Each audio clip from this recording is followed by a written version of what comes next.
It happened about 2 years ago during one of those long weekends when my parents went out of town and left me to watch the house. I was 19 at the time, old enough to stay by myself.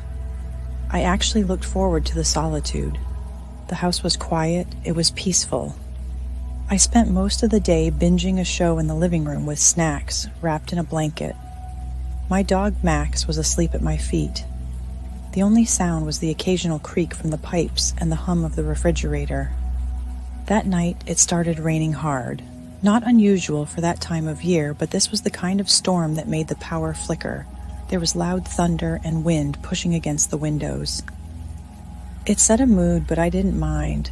I liked storms. They made everything feel a little cozier. Around midnight, I decided to call it a night. I took Max out into the backyard to do his business, then locked up, double-checking the doors like I always do. I turned off the lights and headed upstairs to my room. I was just settling into bed when Max started growling. Not barking, growling. It was a deep, low rumble from his chest that I had never heard before. At first, I thought maybe he heard the wind, or maybe it was a raccoon in the backyard. But then he quickly stood, his ears were pointed straight up, staring toward the hallway outside my bedroom. I got up and opened the door. "Max, what is it?" He bolted past me and ran to the top of the stairs. He didn't go down, just stood there, still growling. I followed behind him, my stomach already turning. I tried to convince myself it was nothing, just an animal outside. Maybe a stray. But the way Max was acting, it felt different. I was about to go back into my room when I heard it. 3 slow knocks at the front door. It wasn't loud, just deliberate. My heart sank. I stood at the top of the stairs, frozen. Who knocks at someone's door at almost 1 a.m. in a storm? I didn't say anything, didn't move. I just listened. Then came a voice. "Hello? Is anyone home? I need help." He didn't sound threatening, he sounded normal. Calm, maybe even polite. I waited. Another knock. "Please, my car broke down. I just need to use your phone." Everything in me wanted to help, but something felt wrong. I don't know how to describe it. The way he spoke, it was too steady, too practiced. And there was no car sound, no headlights. I live in a quiet suburban neighborhood. If someone pulled into our driveway, I would have heard it. I would have seen the lights flash across the windows. I stepped slowly down the stairs and peered through the peephole. It was a man, maybe mid-30s, soaked from the rain. But he was standing sideways, not facing the door directly, just slightly turned like he didn't want to be seen clearly. His head was down, hair dripping, jacket zipped up high. I couldn't see his hands. I didn't open the door. I didn't say a word. He stood there for another 30 seconds, then walked away. No yelling, no frustration, just turned and walked down the steps and out of sight. I waited, straining to hear footsteps in the gravel or a car door open. Nothing. Max was still growling when I backed away from the door.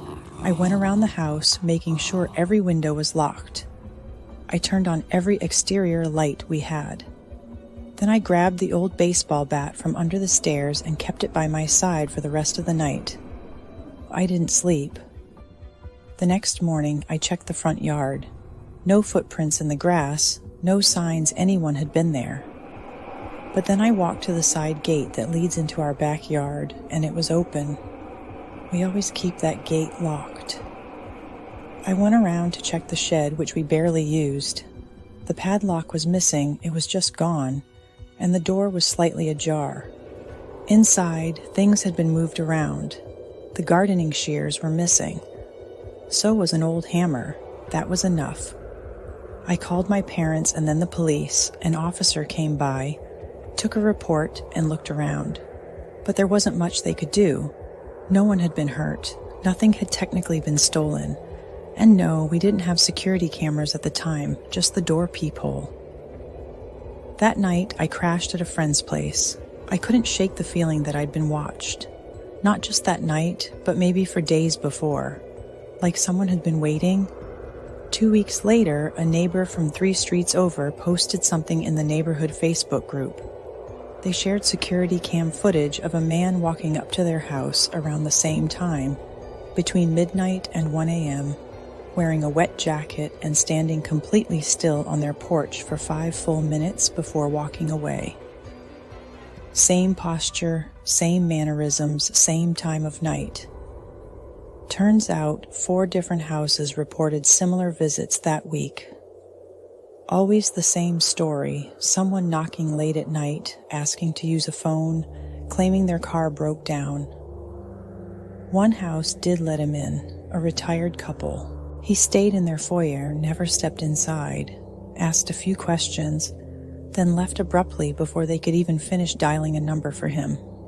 The police eventually released a composite sketch, but no one recognized him. They never caught him. Sometimes I wonder what would have happened if I'd opened that door, if Max hadn't growled, if the lights had been off, if I'd gone to sleep and left the side gate unlocked. The part that gets me is that he was already in the backyard. What if he comes back?